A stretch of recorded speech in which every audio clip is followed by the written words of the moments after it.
समांतर श्रेणी के पदों का योग या फिर सम ऑफ नंबर ऑफ टर्म्स को लिखते हैं हम एस एन।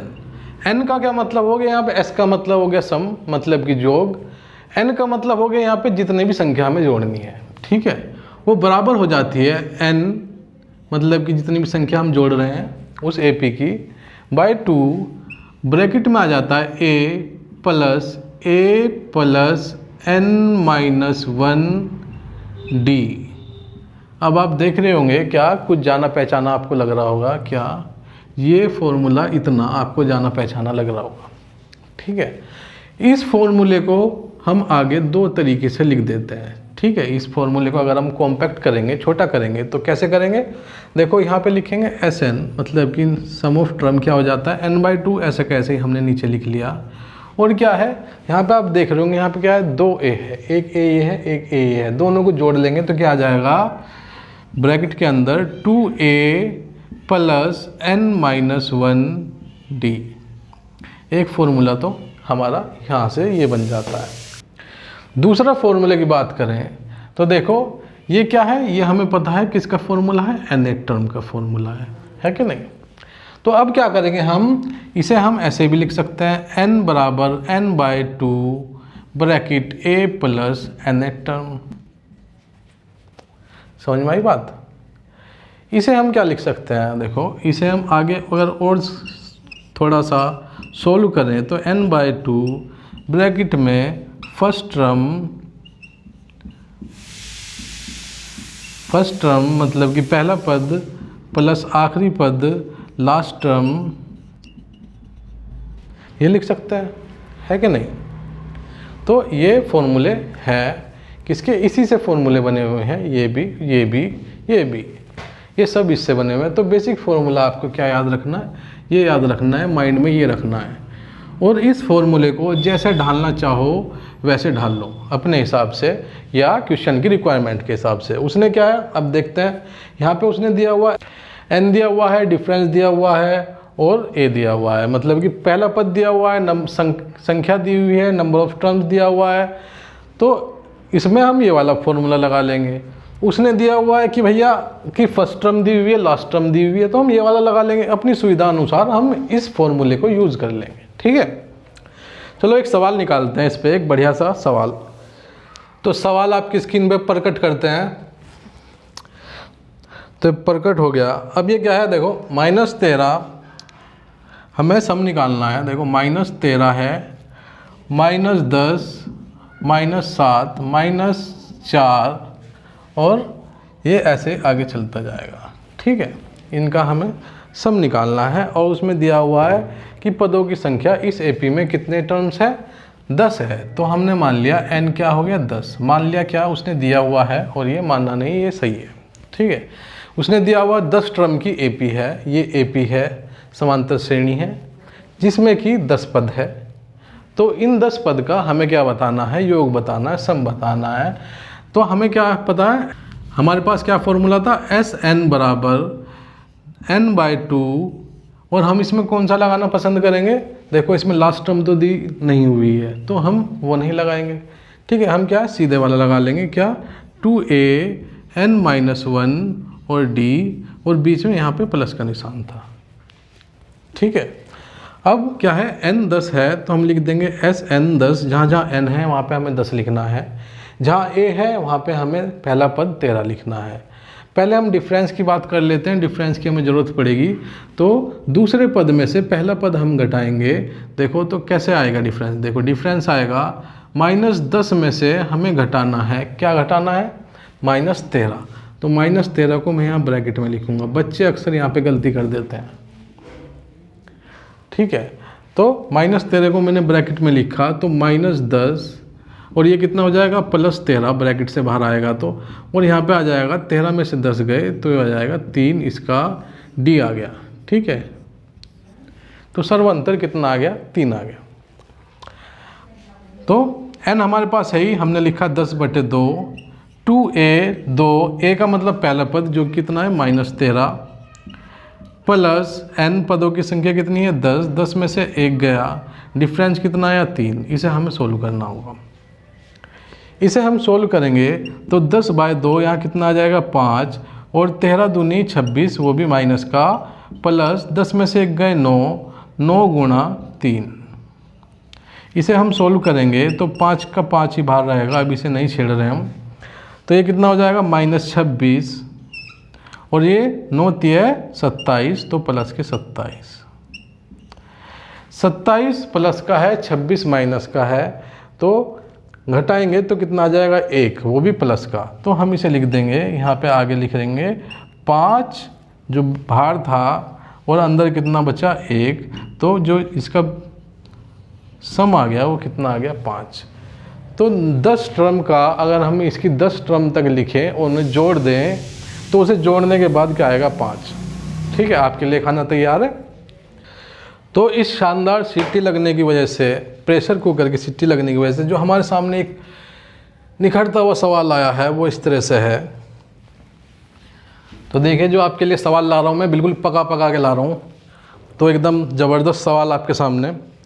तो हमें बताना है, गजब का सवाल है ये है 1 2 3 7 5 12, 1 2 3 7 5 12, 7 17 9, 7 17 और 9, और ये ऐसे ही एपी आगे चलती रहेगी। ठीक है, हमें क्या बताना है, find the sum of first 100 term. तो पहली 100 संख्या ये चलती रहेगी आगे तक, हमने मान लिया ये इन्फिनिटी तक चल रही है। ठीक है, आगे चलती रहेगी। तो हमें पहली 100 संख्या का हमें क्या बताना है, योग बताना है, सम बताना है। कैसे बताएंगे?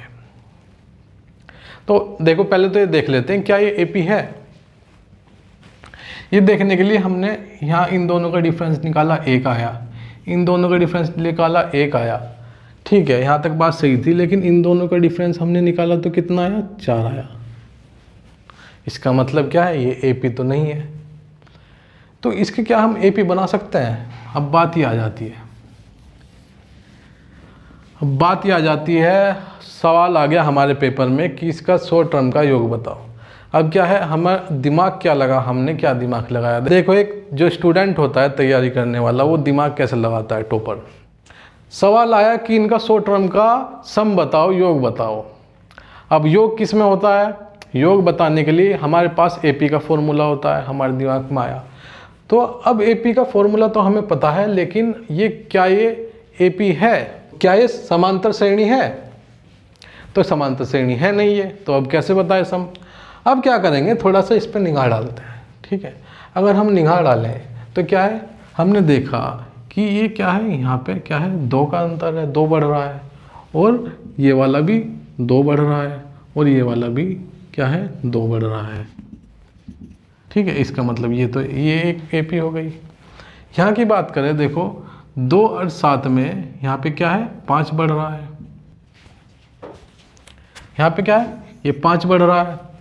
7 और 12 की बात करें तो यहाँ पे क्या है, यहाँ पे भी 5 बढ़ रहा है, और आगे की तरफ देखें तो यहाँ पे भी 5 बढ़ रहा है। इसका मतलब ये 5 5 ऐसे ही बढ़ता रहेगा, तो ये भी एक एपी है। ठीक है, ये तो बात समझ में आ गई कि इसमें क्या है, मिली जुली एपी है, 2 एपी मिला के इन्होंने दी हुई है। अब क्या है, इसे निकालने क्या है, 2 तरीके हैं। 2 तरीके कौन कौन से हैं? देखो, 2 तरीके हैं। क्या? या तो आप इस वाली एपी का, इन दोनों एपी का योग, सम ऑफ एपी का निकाल लो अलग अलग और उन्हें जोड़ दो। ठीक है, या तो ये तरीका है, या फिर ये तरीका है जो दूसरा तरीका है वो। तो देखो, अभी से अगर हमें डायरेक्ट निकालना है तो डायरेक्ट कैसे निकलेगा? देखो, हमने अलग अलग सोल्व करके आया तो हमारे पास ये आ गया इसका सम, 100 की 100 डिजिट का। अब हमें क्या करना, हमें टाइम भी बचाना है अपना। तो हम क्या करेंगे, देखो इसका जो एक तरीका होता है इसे हम एपी बना लेंगे। दूसरी कैसे बना लेंगे, हमें क्या इसमें सम चाहिए, तो हमने एक काम किया, क्या इन्हें दोनों पदों को जोड़ लिया, इन टर्म्स को जोड़ लिया। कितना आया यहाँ पे आ गया 3। इन 2 टर्म्स को जोड़ लिया तो कितना आया 10। इन 2 टर्म्स को जोड़ लिया, कितना आया 17। इन 2 टर्म्स को जोड़ लिया, कितना आया 24। ये इस तरह से आ गया। ठीक है, अब हम यहाँ देखेंगे क्या इनके बीच का डिफरेंस कितना है, 7 है। इन 2 के बीच का डिफरेंस कितना है, यहाँ पे भी 7 है। इन 2 के बीच का डिफरेंस कितना है, अंतर कितना है, यहाँ पे भी 7 है। इसका मतलब ये हमारी AP बन गई। अब हम डायरेक्ट कर सकते हैं। इतनी बात तो हो गई। अब क्या है, एक बात क्या ध्यान रखने वाली है, यहाँ पे हमारे से क्या है 100 पदों का पूछा है। अब 2 नंबर को 2 पदों को मिला के 2 टर्म्स को मिला के हमने एक टर्म्स बना ली, तो ये कितनी पद हो गई, 50 पद तक चलेगा, है ना। 50 पद में इसके ऊपर वाले की 100 पद पूरी हो जाएगी। तो अगर हम इस वाली AP को लेते हैं, इस AP को हमने बना ली ऊपर वाली से, तो पदों की संख्या कितनी हो गई, यहाँ पे n हो गया 50। ठीक है, हमें 50 पद तक बनानी है। क्यों, क्योंकि 2 पदों को मिला के हमने एक पद बना लिया, तो 50 पद बराबर हो गए 100 पद के। ऊपर वाली के 100 पद बराबर नीचे वाली के 50 पद। ठीक है, अब क्या है, दूसरी बात क्या है, डिफरेंस हमारे पास कितना आ गया, सर्वंतर कितना आ गया 7। अब हमारे पास फॉर्मूला है ही, हम क्या करेंगे, SN बराबर SN बराबर n/2 bracket 2a plus n-1d।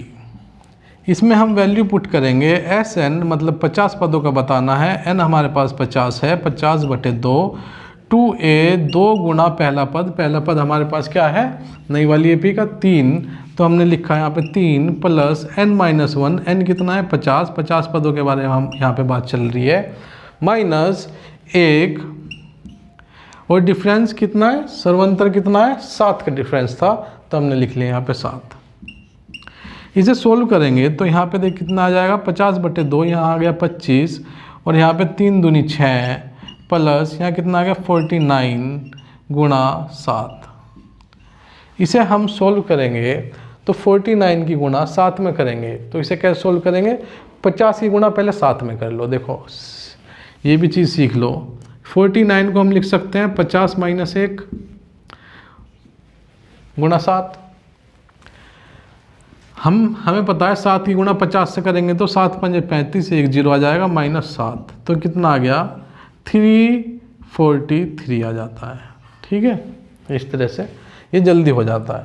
तो ये कितना आ गया 343, इसमें हम 6 और जोड़ लेंगे, तो 6 और जोड़ लिया तो कितना आ गया 349, तो ये आ गया 25 गुणा 349। 25 की गुणा 349 में करेंगे तो क्या आता है 45 4 20 24 24 4 हासिल 2 5 15 16 17 गुणा 18 18 हासिल 1 9 3 2 6, कितना आ गया हमारे पास 8725। तो ये वाला तरीका बेस्ट है, हमें ये पता चला कि इस वाले तरीके को हम प्रीफर करेंगे। तो इस क्लास को कंटिन्यू करने के लिए आप यहाँ पे क्लिक कीजिएगा। तो मिलते हैं अगली क्लास में। Thank you very much.